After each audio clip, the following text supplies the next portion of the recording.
ये दोस्ती हम नहीं छोड़ेंगे. അംജദ് ഖാൻ എന്നുള്ള ഒരു വില്ലനെ ഇന്ത്യൻ സിനിമാ ചരിത്രത്തിലുണ്ടോ എന്ന് എനിക്കറിയില്ല. കാരണം ഇത്രത്തോളം സ്നേഹിക്കപ്പെട്ട ക്രൂരതയുടെ ഒരു പരമോന്നതയിലുള്ള ഒരു വില്ലൻ. ധർമ്മേന്ദ്ര വീട്ടിൽ പോയിട്ട് ധർമ്മേന്ദ്ര അടുത്ത് പറഞ്ഞു എങ്ങനെയെങ്കിലും എന്നെ എടുക്കണം എന്ന് പറയാനായിട്ട്. അപ്പോൾ ധർമ്മേന്ദ്രയും പറഞ്ഞു അമിതാഭ് ബച്ചനെ എടുക്കാവുന്ന റെക്കമെൻഡേഷനിലാണ് രമേഷ് സിപ്പി അമിതാഭ് ബച്ചനെ എടുത്തത്. മാക്കി കസം എന്നൊക്കെ പറഞ്ഞിരിക്കുന്ന ആ ഒരു എക്കോ സിസ്റ്റത്തിന് രമേഷ് സിപ്പി പൊളിച്ചെഴുതി. ഒരു റിക്വസ്റ്റ് ഉണ്ട് സാർ, അതിലൊരു ഫ്രണ്ട്ഷിപ്പിനെ ബേസ് ചെയ്തിട്ടുള്ള ഒരു മനോഹരമായ ഒരു പാട്ടുണ്ട് അതിൽ. ഏ ദോസ്തി. അതെ അതെ. ഏ ദോസ്തി हम नहीं छोड़ेंगे छोड़ेंगे दम मगर तेरा साथ ना छोड़ेंगे. അതുപോലെ സാർ, നമ്മുടെ ഈ ഷോല എന്ന മൂവിയിൽ കാസ്റ്റിങ്ങിനെ കുറിച്ച്, അതിലുള്ള അഭിനേതാക്കൾ, അവരുടെ റോൾ, ഇതിനെ കുറിച്ചിട്ട് സാറിന് അഭിപ്രായം എന്താണ്? അത് ഭയങ്കര നമ്മൾ അതിനെക്കുറിച്ച് കൂടുതൽ നമ്മൾ പഠിക്കുകയാണെങ്കിൽ കുറച്ചുകൂടി രസമുള്ള കാര്യങ്ങളാണ്. ഈ കാസ്റ്റിങ്ങിന് രമേഷ് സിപ്പിയെ പോലെ തന്നെ അത്രയും ഇൻഫ്ലുവൻസ് ചെയ്തിട്ടുള്ള സലീം ജാവേദാണ്. അവർക്കും അതിലൊരു അവകാശം ഉണ്ടായിരുന്നു. അഫ്കോഴ്സ് ധർമ്മേന്ദ്ര ആൻഡ് ഹേമമാലിനി ഇവർ രണ്ടുപേരെയും നേരത്തെ തന്നെ രമേഷ് സിപ്പി തീരുമാനിച്ചിരുന്നു. കാരണം തൊട്ട് മുമ്പിലത്തെ സീത ഓർ ഗീതയിൽ അവരഭിനയിച്ചു. സഞ്ജീവ് കുമാറും ഉണ്ടായിരുന്നു. 3 പേരും അഭിനയിച്ചിരുന്നു. അതുകൊണ്ട് അവർ 3 പേരെയും കാസ്റ്റ് ചെയ്തു. പിന്നെ ധർമ്മേന്ദ്രയുടെ സുഹൃത്ത് അവിടെയായിരുന്നു ഒരു ചോദ്യചിഹ്നം. അവരാദ്യം ശത്രുഘ്ൻ സിൻഹയായിരുന്നു ഉദ്ദേശിച്ചത്. അപ്പോൾ ശത്രുഘ്ൻ സിൻഹയുടെ കാര്യം പറഞ്ഞു വന്നപ്പോൾ രമേഷ് സിപ്പി പറഞ്ഞു ഓൾറെഡി ആദ്യമേ തന്നെ എന്താ പറയുക ഹെവി കാസ്റ്റിംഗ് ആണ്. ഹേമമാലിനി സൂപ്പർ സ്റ്റാറായി, ധർമ്മേന്ദ്ര, സഞ്ജീവ് കുമാർ. അപ്പോൾ ഇതിൽ കൂടി ശത്രുഘ്ൻ സിൻഹയും കൂടി വരികയാണെങ്കിൽ ഈ മൊത്തം എല്ലാവരെയും കൂടി മാനേജ് ചെയ്യാനുള്ള ഒരു ബുദ്ധിമുട്ട് രമേഷ് സിപ്പിക്കിനെ കാണുമായിരുന്നു. ആ സമയത്താണ് അമിതാഭ് ബച്ചൻ്റെ ആദ്യത്തെ സിനിമകൾ സാത്ത് ഹിന്ദുസ്ഥാനിയിലാണ് പുള്ളി തുടങ്ങിയത്. അതിൽ നിന്ന് ശേഷം പുള്ളി ഒരുപാട് സിനിമകൾ അഭിനയിച്ചെങ്കിലും അതൊന്നും മിക്കവാറും എല്ലാം ഫ്ലോപ്പുകളായിരുന്നു.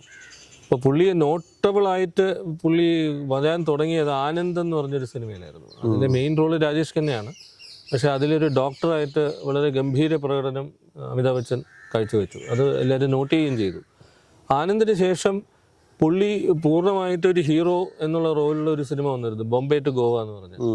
അത് പക്ഷേ നല്ലൊരു ഹിറ്റ് പടമായിരുന്നു. അതിലും അമിതാഭ് ബച്ചൻ നോട്ട് ചെയ്യപ്പെട്ടു. അപ്പോൾ പുള്ളിക്ക് ഈ സ്റ്റണ്ട് രംഗങ്ങൾ ചെയ്യാനും വളരെ ഫ്ലെക്സിബിളാണ് എന്നുള്ളൊരു തോന്നൽ പലർക്കും ഉണ്ടായി. അപ്പോൾ ഈ സിനിമ രമേഷ് സിപ്പിയും കണ്ടിട്ടുള്ളതുകൊണ്ടും അന്ന് അമിതാഭ് ബച്ചൻ താരമായിട്ടില്ല. ഈ ഷോലയിലേക്ക് അമിതാഭ് ബച്ചൻ സൈൻ ചെയ്യുന്ന സമയത്ത് അമിതാഭൻ സഞ്ജീർ അഭിനയിച്ചുകൊണ്ടിരിക്കുകയാണ്. പക്ഷേ താരമായിട്ടില്ല, സഞ്ജീർ റിലീസ് ചെയ്തിട്ടില്ല. അതുകൊണ്ടും കൂടി അപ്പോൾ അമിതാഭ് ബച്ചൻ താരതമ്യേന പുതുമുഖമാണ് എന്നുള്ള രീതിയിൽ അമിതാഭ് ബച്ചനെ കാസ്റ്റ് ചെയ്തു. എന്ന് മാത്രമല്ല അമിതാഭ് ബച്ചന് ഈ സിനിമയിൽ അംഗമാവണമെന്ന് വലിയ താല്പര്യമുണ്ടായിരുന്നു. കാരണം Sita or Gita golden jubilee എന്തോ ആയി അതിൻ്റെ ഒരു പാർട്ടി നടക്കുമ്പോൾ ഇവരൊക്കെ വന്നിരുന്നപ്പോൾ രമേഷ് സിപ്പി എന്ന് പറഞ്ഞിരുന്നു അടുത്തൊരു സിനിമ ഇതുപോലെ ഒരു വൻ ബഡ്ജറ്റ് ബ്ലോക്ക് ബസ്റ്റർ സിനിമയാണ് എടുക്കാൻ പോകുന്നത് എന്ന് പുള്ളി പറഞ്ഞിരുന്നു. അപ്പോൾ അമിതാഭ് ബച്ചൻ അന്നു മുതലേ അതിൽ ഭാഗവാക്കാക്കണം എന്നുള്ളൊരു ആഗ്രഹം ഉണ്ടായിരുന്നു.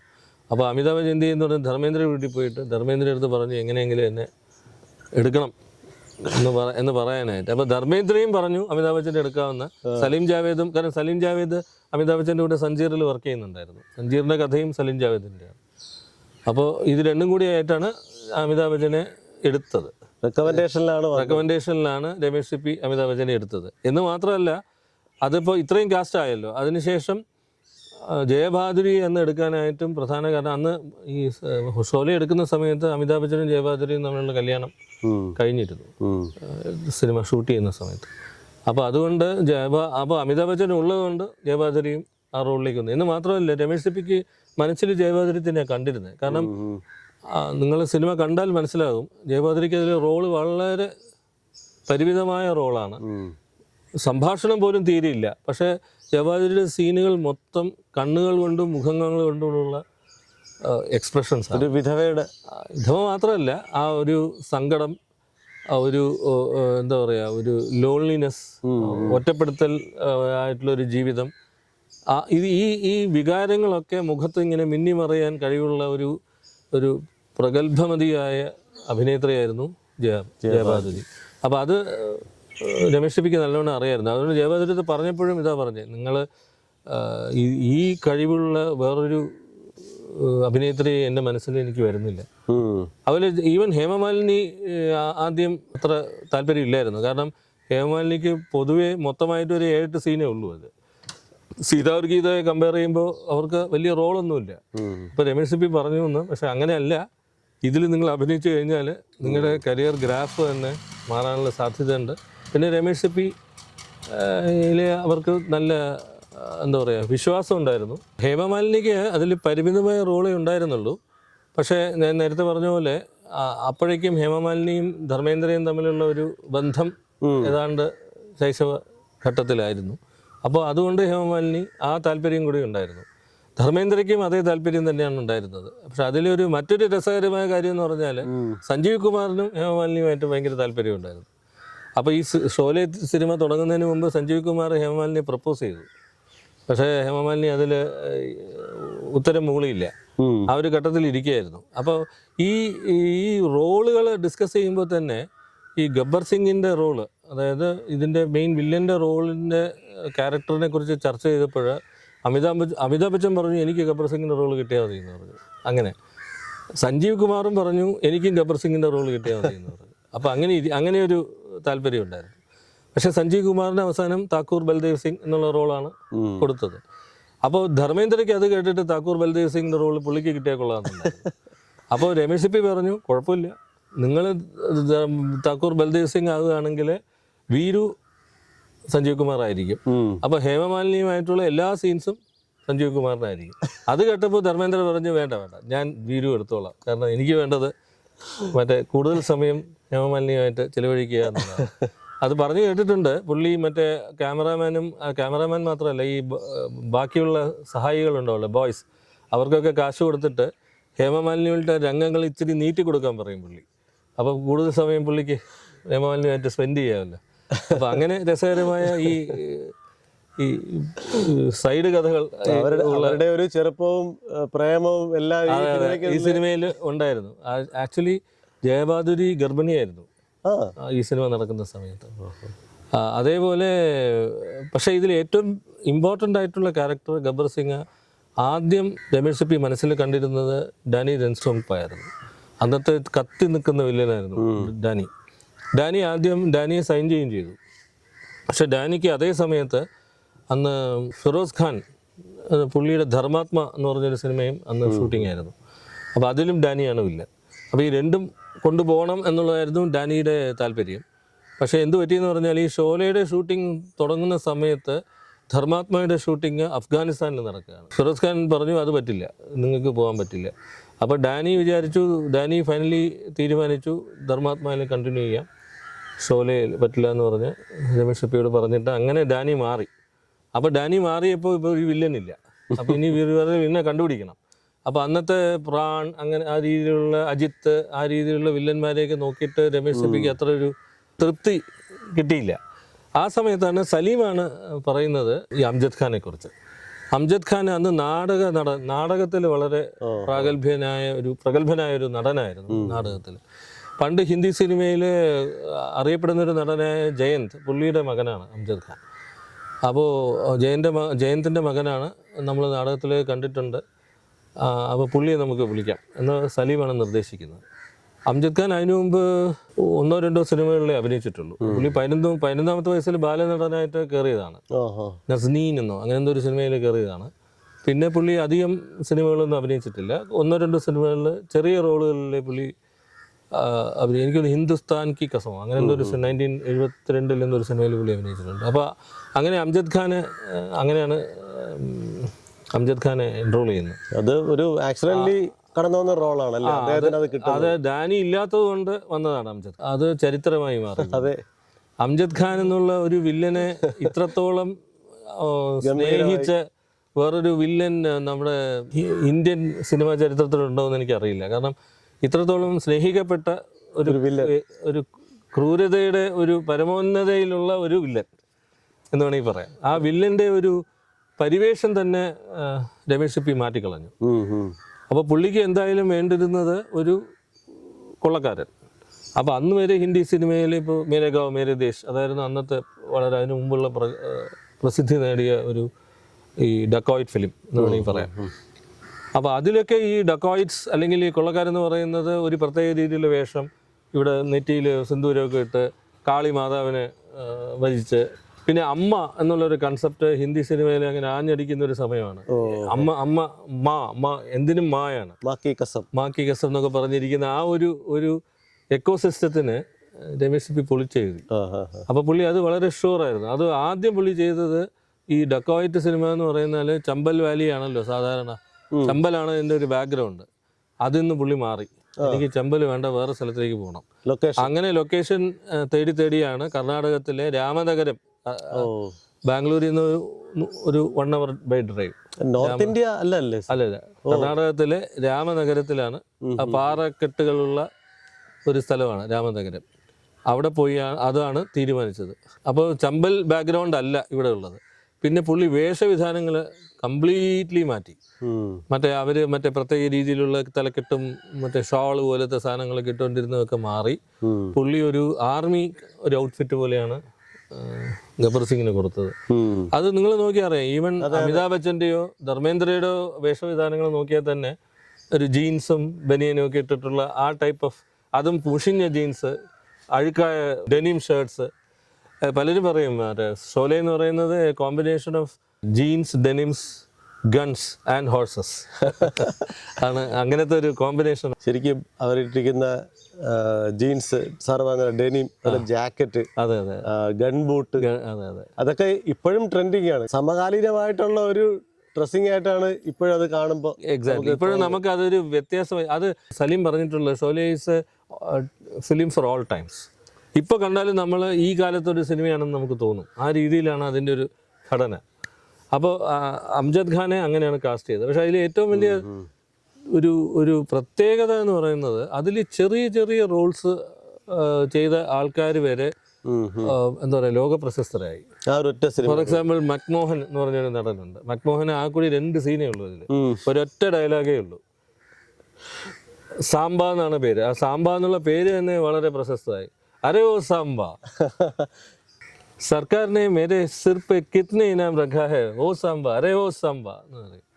അപ്പോൾ പുള്ളി പറയും പൂരേ 50,000 എന്ന് പറയും. ഈ ഒറ്റ 3 വാക്കുകൾ, പൂരേ 50,000, അത് ലോക പ്രശസ്തമായി. अरे ओ सांभा, कितना इनाम रखे है सरकार हम पर? पूरे 50,000. सुना?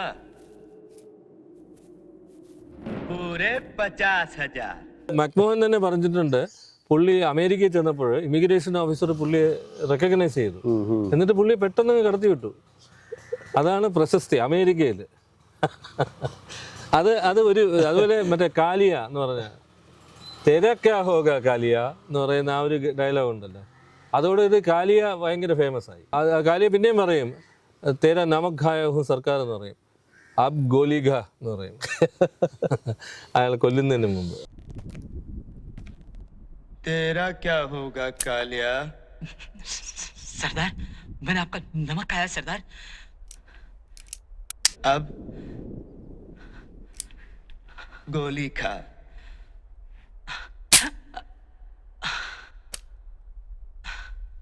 കാലിയ പിന്നെ ബിജു കോട്ടയം എന്നാണ് അയാളുടെ പേര്. അയാൾ പൂർണ്ണമായിട്ടും പിന്നെ കാലിയ എന്നാണ് അറിയപ്പെട്ടിരുന്നത്. കാലിയ എന്നൊരു സിനിമ വരെ പിന്നെ വന്നു. അപ്പോൾ പുള്ളിയുടെ മകന് ഭയങ്കര ദേഷ്യമായിരുന്നു എന്ന് പറഞ്ഞു കേട്ടിട്ടുണ്ട്. കാരണം റോഡിൽ കൂടി പോകുമ്പോൾ ആൾക്കാരെല്ലാം ഈ കാലിയ എന്നാണ് വിളിക്കുന്നത്, ബിജു കോട്ടയെ ആരും വിളിക്കുന്നില്ല. അപ്പോൾ അങ്ങനെ അതേപോലെ ആ മൗസി എന്ന് പറഞ്ഞൊരു ക്യാരക്ടർ ഒറ്റ സീനിലേ ഉള്ളൂ. നിങ്ങൾക്ക് ഓർമ്മയുണ്ടോ എന്നറിയില്ല. അതൊന്ന് നമ്മുടെ അമിതാഭ് ബച്ചൻ വന്ന് ധർമ്മേന്ദ്രയ്ക്ക് ഹേമമാലിനിയെ പ്രപ്പോസ് ചെയ്യുന്ന ഒരു സീനാണ്. അത് ഭയങ്കര തമാശയായിട്ടുള്ളൊരു സീനാണ്. അത് എല്ലാ വൃത്തികേടുകളും പറയും, പക്ഷെ കുഴപ്പമില്ല, നല്ല മനുഷ്യനാണെന്നുള്ള രീതിയിൽ അവതരിപ്പിക്കുന്ന ഒരു അവതരണമാണ്. വേറെ കുഴപ്പമൊന്നുമില്ല. ചിലപ്പോൾ ഡെയിലി കുറേയൊക്കെ കുടിക്കും എന്നുള്ള ആ രീതിയിൽ പറയുന്ന ഒരു പ്രപ്പോസൽ. അത് ആക്ച്വലി പറഞ്ഞ് കേട്ടിട്ടുള്ളത് ജാവേദ് ഖാൻ്റെ ഭാര്യയെ പ്രപ്പോസ് ചെയ്യുന്ന സമയത്ത് സലീം പോയി പ്രപ്പോസ് ചെയ്തു എന്നാണ് പറയപ്പെടുന്നത്. ആ ഒരു സീനിലേ ഉള്ളൂ മൗസി. പിന്നെ ഹേമമാലിനിയുമായിട്ട് ഒരു സീനോ എന്തോ ഉള്ളൂ. ഈ കൊച്ചു റോളുകൾ, അതേപോലെ മറ്റേ സുർമ ഭോപ്പാലി, ജഗ്ജിത്ത് ചെയ്തിട്ടുള്ള ഒരു റോളാണ്. അപ്പോൾ സുർമ ഭോപ്പാലി എന്ന് പറഞ്ഞൊരു ക്യാരക്ടർ ശരിക്കും ഉണ്ടായിരുന്നു. ആ ഭോപ്പാലിലുള്ള ഒരു മനുഷ്യനാണ് സുർമ ഭോപ്പാലി. അത് ജാവേദിന് എന്തോ അറിയാം, അത് സലീമിന് ആർക്കറിയാമെന്ന്.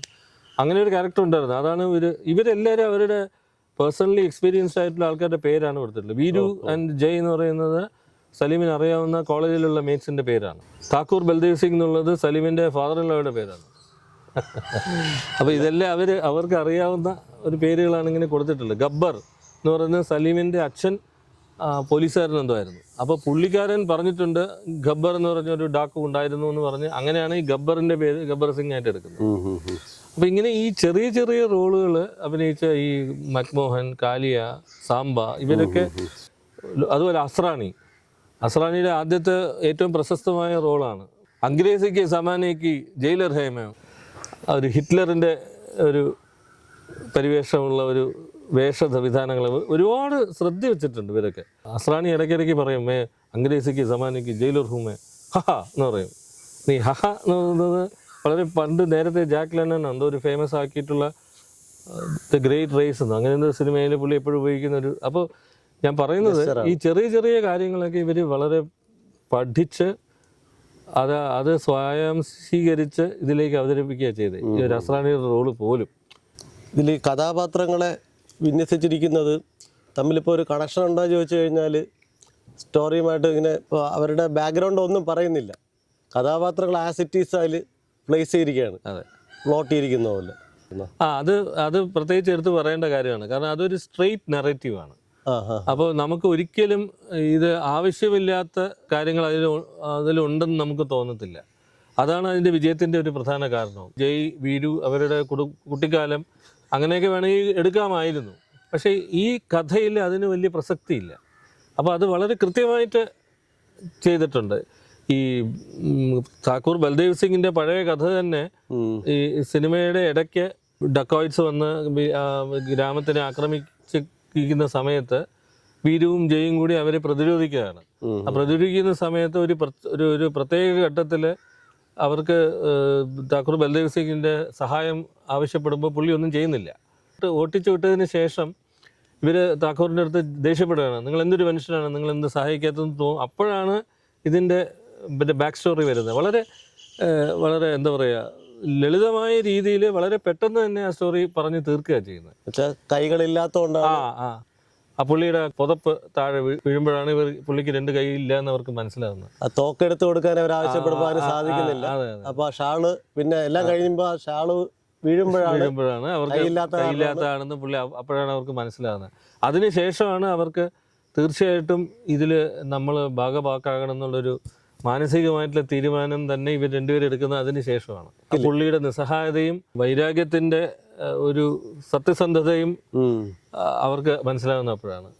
താക്കൂർ ബൽദേവ് സിംഗ് ഇവരെ കൃത്യമായിട്ട് പഠിച്ചിട്ടുണ്ടെന്നുള്ളത് പുള്ളിയുടെ ആദ്യത്തെ ഡയലോഗിൽ തന്നെ അറിയാം. എന്തിനാണ് ഈ കള്ളന്മാരെ നിങ്ങൾ എടുക്കുന്നതെന്ന് ഇപ്പോഴത്തെ പോലീസ് ഓഫീസർ ചോദിക്കുമ്പോൾ അവർ പറയും, അപ്പോൾ ബദ്മാഷെ ലേക്കിൻ, അതായത് ഒരു സത്യസന്ധരാണ് എന്ന് പറയുന്ന രീതിയിലുള്ള ഒരു ഡയലോഗ് ഉണ്ടായില്ല എനിക്ക്. वो बदमाश हैं लेकिन बहादुर हैं, खतरनाक हैं इसलिए कि लड़ना जानते हैं, बुरे हैं मगर इंसान हैं.